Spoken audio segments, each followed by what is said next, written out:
नमस्कार। मेष लग्न यानी एरीज एसेंडेंट वालों के लिए जून 2026 का महीना कैसा रहेगा, ज़रा सा पीछे चलते हैं। मार्च 15 से लेके मार्च अप्रैल तक काफ़ी ख़राब पोजीशन ग्रहों की थी, यानी काफ़ी सारे इवेंट्स, नेगेटिव इवेंट्स हुए होंगे। जो भी इवेंट्स डेवलपमेंट हुआ होगा उस बीच में वो आपके लिए फेवरेबल नहीं रहा होगा। काफ़ी मुश्किलों का सामना आपने किया होगा 15 मार्च से 15 अप्रैल के बीच में। फिर 15 अप्रैल से चीज़ें सुधरनी शुरू हो गई, इवेंट्स आपके कंट्रोल में आने शुरू हो गए, सूर्य उच्च के हुए आपके फर्स्ट हाउस में। और 11 मई के बाद आपकी चीज़ें लाइफ में जो भी इवेंट्स हैं, जो भी हैपनिंग है, जो हो रहा है, वो दोबारा से एक आपके कंट्रोल में आना शुरू हो गया। यानी आप ड्राइविंग सीट पे फिर से अपने लाइफ के इवेंट्स को एक चार्ज में और कमांड कंट्रोल वाली सिचुएशन आप फील करना आपने शुरू कर दिया होगा। तो जून का महीना जो है, जून के महीने में आपके लग्नेश मंगल फर्स्ट हाउस में पहले घर में 11 मई से लेकर के 21 जून तक लग्नेश केंद्र में पहले घर में रोचक योग बना रहे हैं। यानी ये पंच महापुरुष योग में से एक योग है। बहुत ही अच्छा सिचुएशन है आपके लग्नेश का, एसेंडेंट लॉर्ड का। तो यू विल फील, दोबारा से आपको फील होगा कि आप कमांड और कंट्रोल ले रहे हो आप लाइफ के। जो भी चैलेंजेस आपने पीछे फेस किया 15 मार्च से 15 अप्रैल विशेष करके, उसके मुताबिक जून का महीना मच बेटर, उससे बहुत अच्छी सिचुएशंस आप लोगों के लिए यहाँ पे आएगी। दोबारा से जो भी आपके फेलियर्स रहे उसको आप अपनी कॉम्पिटेंस से, अपना पराक्रम से आप दोबारा से चैलेंजेस को फेस करते हुए दोबारा ड्राइविंग सीट जो मैंने बोला है, यानी दोबारा कंट्रोल लाइफ में आपको मिलता हुआ और पॉजिटिव सक्सेस मिलता हुआ आपको नज़र आएगा। तो ये वो टाइम है जब आप कोई भी इम्पॉर्टेंट डिसीजंस अगर लेना चाहते हैं तो आप 11 मई से 21 जून तक की अभी बात कर रहा हूँ, 11 मई ऑनवर्ड्स यानी जून के मंथ में 21 जून तक खास करके आप अपने जॉब चेंजेस वगैरह से रिलेटेड कोई डिसीजन है और वो लेना है तो अब आप उसको शेड्यूल कर सकते हैं। सिर्फ जॉब चेंजेस की बात नहीं कर रहा, यहाँ कोई भी इम्पॉर्टेंट मीटिंग्स हो, शेड्यूल हो, आप बिजनेस में हो, कोई कॉन्ट्रैक्ट आपके लिए इम्पॉर्टेंट है तो उसके प्रति आपको जो एफर्ट्स लगाने हैं उसके लिए राइट टाइम अब ये जून का महीना है। लेकिन इससे पहले कि उसमें और डिटेल में चलें, ये भी देखें कि काल सर्प योग, देखिए यहाँ पे पद्मा काल सर्प योग भी बन रहा है। सारे ग्रह राहु केतु 11वें भाव में राहु है और केतु पंचम भाव में है और बाकी सारे ग्रह इसके बीच में हैं। चंद्रमा आधे महीने काल सर्प योग में रहेंगे, 27 दिनों में से आधा महीना करीब 13.5 दिन, और बाकी आधे महीने ये बाहर रहेंगे काल सर्प से। इसका असर, इससे डरने की ज़रूरत नहीं है। इसका असर मेष लग्न में उन लोगों पे ज़्यादा होगा जिनकी जन्म कुंडली में, आप अपनी जन्म कुंडली को रेफ़र कीजिए, जन्म कुंडली में जिनके काल सर्प ये पहले से बना हुआ है, काल सर्प दोष, उन लोगों के लिए यहाँ पे फिर भी सचेत रहने वाला महीना होगा। जून का मंथ जो होगा उनके लिए केयरफुल डिसीजंस लेने का मंथ रहेगा।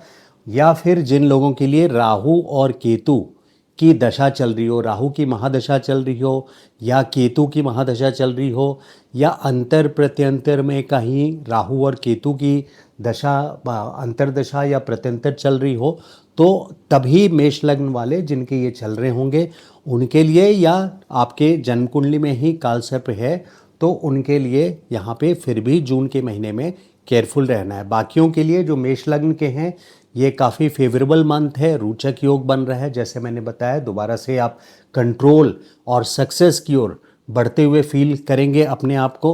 अब यहाँ खास करके जो डेट देखने, शुक्र आपके चौथे भाव में आए हैं 8 जून से लेके 4 जुलाई तक, यानी पूरे महीने आपके घर में कोई ना कोई खुशी का वातावरण रहेगा। आपके घर में कोई ना कोई सेलिब्रेशन भी हो सकता है आपके घर में।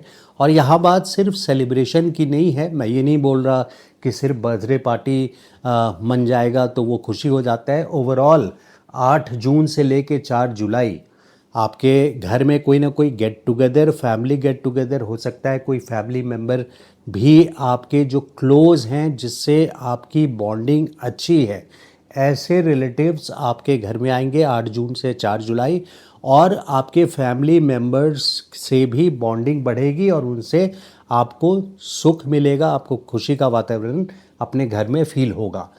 वहीं पे एक ख़ास चीज़ इस मंथ में और भी देखने को आ रहा है कि आपके तृतीय भाव में सूर्य जो जा रहे हैं 15 जून से, वहाँ पे आर्द्रा नक्षत्र में आ रहे हैं। ये 22 जून से लेकर के 6 जुलाई तक सूर्य का आर्द्रा नक्षत्र में गोचर होगा।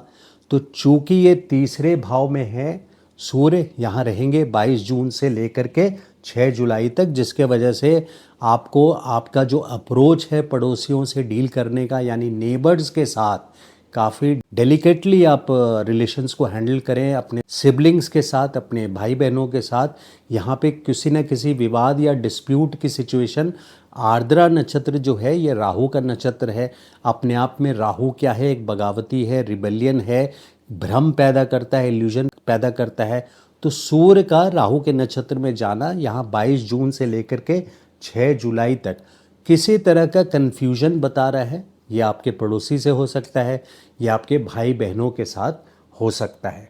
इसके अलावा बुध भी जो पहले से ही मिथुन राशि में है, 2 जून से 11 जून के बीच में बुध भी आर्द्रा नक्षत्र से गोचर कर रहे हैं।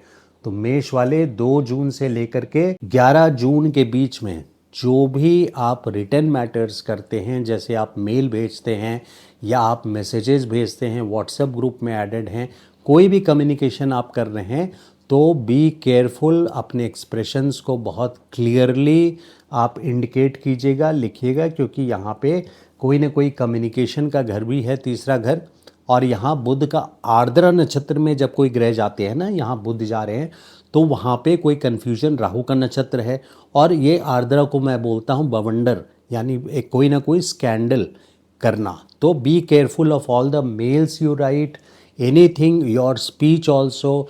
बजटिंग, बुध बजटिंग का कारक है, तो बजटिंग में बहुत केयरफुल रहिएगा। जो भी आपने बजटिंग की होगी, चाहे वो आपके हाउस एक्सपेंसेस हैं या आपके कोई और बजटिंग का कंपनी चलाते हैं, बजट वहाँ चलाते हैं, तो बजटिंग के मामले में भी आप 2 जून से लेकर के 11 जून तक स्पेशली केयरफुल रहिएगा, क्योंकि यहाँ पे बुध आर्द्रा नक्षत्र से गुजर रहे हैं। तो डेट्स आपको 2 ही डेट्स केयरफुल रहने वाले खास करके आपको याद रखने हैं। एक 2 जून से 11 जून कम्युनिकेशन से रिलेटेड, व्हाट्सएप ग्रुप से रिलेटेड, मेल से रिलेटेड, कोई भी डॉक्यूमेंट साइन करना हो उससे रिलेटेड काफ़ी केयरफुल रहना है 2 से 11। और पड़ोसियों के साथ और सिबलिंग्स यानी आपके भाई बहनों के साथ 22 जून से 6 जुलाई, ये केयरफुल रहने वाले डेट्स हैं इन मामलों में। ओवरऑल घर में खुशियों का वातावरण मैंने देखा है, खास करके 8 जून से 4 जुलाई शुक्र का गोचर आपके सुख भाव से ही है, यानी 4th हाउस जो आपके घर को बताता है, शांति का वातावरण है वहाँ पे। और वहीं पे अब एक नोटेबल बात इस महीने जो हो रही है जून के महीने में, वो ये है कि आप लोगों के बृहस्पति 4थे भाव में एग्जॉल्टेशन राशि में आए हैं, उच्च राशि में आए हैं बृहस्पति। तो बृहस्पति हर 12 साल में एक बार कर्क राशि में जाते हैं। यहाँ पे उच्च राशि में बृहस्पति के जाने का मतलब है कि जो भी मेष वाले हैं, मेष लग्न वाले, प्रॉपर्टी से रिलेटेड, यानी ज़मीन लेना हो, प्लॉट लेना हो या कोठी, फ्लैट, कुछ भी आपको ऐसे प्रॉपर्टी से रिलेटेड काम करना हो, तो ये कुछ ना कुछ आपको बहुत सपोर्ट करेंगे इस पर्टिकुलर 1 ईयर, इस साल जून से लेके 26 के जून 27 तक, 2027 जून तक आपके जो प्लान्स होंगे रियल एस्टेट से रिलेटेड वो सक्सेसफुल होंगे। आपको कहीं ना कहीं से सपोर्ट मिलेगा। आपके पहले से अगर घर हैं तो कोई ना कोई रेनोवेशन जैसी चीज़ भी आप रियल एस्टेट मैटर में कुछ मूवमेंट 100% है। बृहस्पति का ट्रांजिट 1 ईयर का है, तो बहुत बड़ा प्रॉमिस होता है रियल एस्टेट से रिलेटेड। मिडिल क्लास को खास करके बहुत लंबा टाइम लग जाता है इसकी प्लानिंग के लिए। तो यहाँ पे बृहस्पति का ट्रांजिट 4th हाउस में बहुत सपोर्टिव रहने वाला है। इसके अलावा बृहस्पति की दृष्टि प्रोफेशन के हाउस में, यानी जो भी आप काम करते हैं, आप आर्किटेक्ट हो, डॉक्टर हो, चाहे बिजनेस हो या जॉब हो, कंसल्टेंट हो, तो बृहस्पति की दृष्टि कर्म स्थान पे ये एक बहुत पॉजिटिव एस्पेक्ट है ग्रोथ के लिए।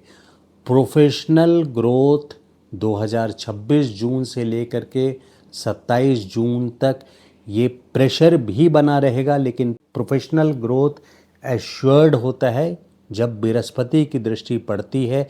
अगर आप बिज़नेस भी कर रहे हैं तो बिज़नेस में भी ये बेस्ट टाइम है जब आपको ग्रोथ देखने को मिलेगा इस पर्टिकुलर 1 ईयर।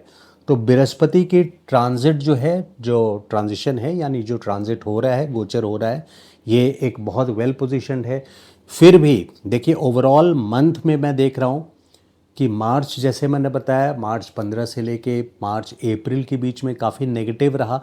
उसके बाद 15 अप्रैल से चीज़ें इम्प्रूव होने लगी सूर्य के वजह से। फिर 11 मई से मंगल भी आ गए फर्स्ट हाउस में, तो चीज़ें और अब जून के महीने में और अच्छा पोजीशन, मंगल एडवांस डिग्री पे है फर्स्ट हाउस में, तो कमांड और कंट्रोल आपको फील होगा। लेकिन कोई बड़ा रिस्क अपने बिजनेस या प्रोफेशन में ना लें, क्योंकि कर्मेश आपके 12th हाउस में हैं। तो गो स्लो स्टडी, बहुत केयरफुली इवेलुएट करके डिसीजंस लें। बट येस, जून का महीना आपको जो भी इम्पोर्टेंट प्लान्स हैं उसमें सक्सेस दिलाने की ओर ले जाएगा and you will move towards successful.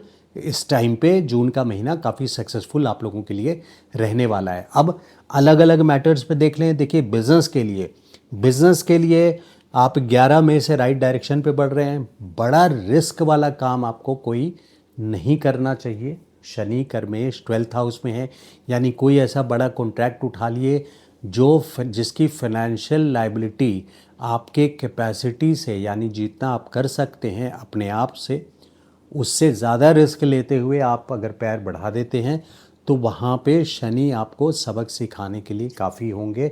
जब यही ग्रह 6ठे 8वें 12वें में जाएंगे तब आपको परेशानी हो जाएगी। अभी तो आप वो चीज़ कर पाएंगे क्योंकि अभी आपके लग्नेश फर्स्ट हाउस में है। तो इन चीज़ों को देखना होता है।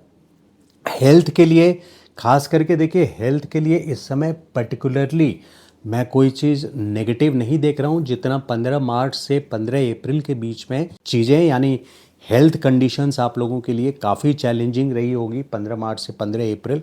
अब ये आपके जन्म कुंडली पे डिपेंड करता है कि 15 मार्च से 15 अप्रैल जब गोचर खराब थे हेल्थ से रिलेटेड, तो 12th हाउस में जिनके भी 12वें घर में कोई क्रूर ग्रह खास करके रहे होंगे, उनके लिए ये चैलेंजेस बिल्कुल ग्राउंड पे लाइफ में देखने को मिला होगा।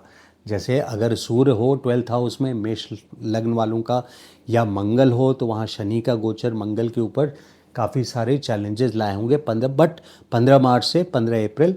बट अब मैं बहुत ज़्यादा, या उसके बाद भी जब मंगल और शनि का कंजंक्शन भी हुआ था 20 अप्रैल के आसपास, लेकिन फाइनली 11 मई के बाद से हेल्थ में सुधार आपको देखने को मिलेगा। और जून के मंथ में हेल्थ से रिलेटेड पर्टिकुलरली बहुत चैलेंजेस मैं नहीं देखता हूँ। देखिए, जहाँ तक लव अफेयर में जो लोग किसी को प्रपोज करना चाहते हैं उनके लिए अगर मैं देखूँ तो उनके लिए 4 जुलाई तक अगर वेट करें आप तो बेटर रहेगा। शुक्र की मूवमेंट 5th हाउस में 4 जुलाई के बाद है। लेकिन हैविंग सेड दैट, केतु का गोचर इस पूरे साल पंचम घर में है 5 दिसंबर तक, जिसके वजह से आपको कोई ना कोई फेलियर या सौरो, यानी कोई ना कोई दर्द आपको लव अफेयर से रिलेटेड मैटर्स में देखने को मिलेगा।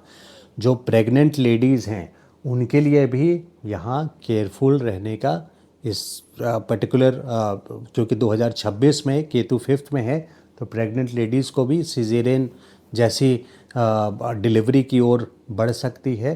तो वॉचफुल रहें, माइंडफुल रहें, मेडिकली सचेत रहें, ये पर्पस है केतु का मूवमेंट यहाँ पे। तो हेल्थ रिलेटेड मैंने बताया, फिर लव अफेयर का बताया, फिर जो स्टूडेंट्स हैं, स्टूडेंट्स के लिए देखिए, स्टूडेंट्स के लिए यहाँ पे कुछ काफ़ी हद तक संघर्ष है। बृहस्पति, क्योंकि पंचम घर में केतु बुद्धि स्थान पर है, तो यहाँ पे लंबी प्लानिंग, बृहस्पति भी अध्यात्म के घर में है, चौथे घर में 4, 8, 12 अध्यात्म का घर होता है। तो बृहस्पति प्लानिंग करवा रहे हैं, राइट मूव, राइट डायरेक्शन के लिए जो तैयारी करनी चाहिए स्टूडेंट्स को, उस ओर आप जाएंगे तो बेटर रहेगा। लेकिन जो 10+2 के स्टूडेंट्स हैं, 10+2 तक के जो स्टूडेंट्स हैं, बृहस्पति का गोचर इस पर्टिकुलर ईयर उन लोगों के परफॉर्मेंस के लिए बहुत अच्छा रहेगा। ओवरऑल फाइनेंस के लिए अब देखूं तो कैश फ्लो 15 जून तक सूर्य का गोचर दूसरे स्थान पे कुछ कैश फ्लो बता रहे हैं यहाँ पे, बल्कि फिर अब राहु 11th हाउस में पहले से हैं यहाँ पे, और फाइनली 15 मई के बाद भी लग्नेश जब खुद ही चले जाएंगे दूसरे घर में, यानी 21 जून से 2 अगस्त तक, ये काफ़ी लंबा टाइम है, 40, 42, 45 दिनों का टाइम है। 21 जून से 2 अगस्त तक लग्नेश जब मंगल जब जाएंगे सेकंड हाउस में, तो ये वो पीरियड रहेगा जब काफ़ी अच्छा कैश फ्लो आपको देखने को मिलेगा। यानी ये बेस्ट टाइम होगा 21 जून से लेकर के 2 अगस्त तक, जब फाइनेंशियल पोर्टफोलियो में आपको बहुत अच्छा एडिशन या रिजल्ट्स मिलेगा। जो भी आपने 15 मार्च से 15 अप्रैल के बीच में स्ट्रगल्स किया है और जून के मंथ उसकी ओर फेवरेबली आपको ले जा रहा है, सक्सेसफुली आपको उसकी ओर बढ़ा रहा है, 21 जून के बाद फिर वो कन्वर्ट हो जाएगा, आपको फाइनेंशियली भी उसका इम्पैक्ट ग्राउंड पे देखने को मिलेगा। आप लोग कमेंट बॉक्स में ज़रूर लिखिएगा 21 जून से लेके 2 अगस्त तक वॉच करके, फिर अगस्त में आप मुझे 2 अगस्त के बाद कमेंट बॉक्स में डालिएगा कि क्या ये चीज़ कैश फ्लो आप लोगों को आया कि या नहीं आया। लेकिन इससे पहले मैं बता दूं कि आपकी अपनी जन्म कुंडली बहुत मैटर करती है। इस गोचर को हम जन्म कुंडली पे डालते हैं और दशा अंतर्दशा भी देखना होता है। अभी अभी मैंने एक वीडियो बनाया है जिसको आप रेफ़र कर सकते हैं कि कैसे गोचर की कुंडलियां जो हम मंथली वीडियोस में देखते हैं उसको अपने जन्म कुंडली पे कैसे डालें, how to see transits on your birth chart. इस टॉपिक से अभी रिसेंट वीडियो है मेरे चैनल पे, उसको वॉच करें तो मंथली वीडियोस को और बेटर इंटरप्रेट यानी समझ पाएंगे आप। तो ये था मेष लग्न का जून 2026 का विश्लेषण। अगर मेरा वीडियो अच्छा लगा हो तो लाइक एंड शेयर ज़रूर कीजिएगा, और चैनल को सब्सक्राइब नहीं किया है तो बेल आइकन दबा के सब्सक्रिप्शन ज़रूर ले लीजिए। Thank you so much. नमस्कार।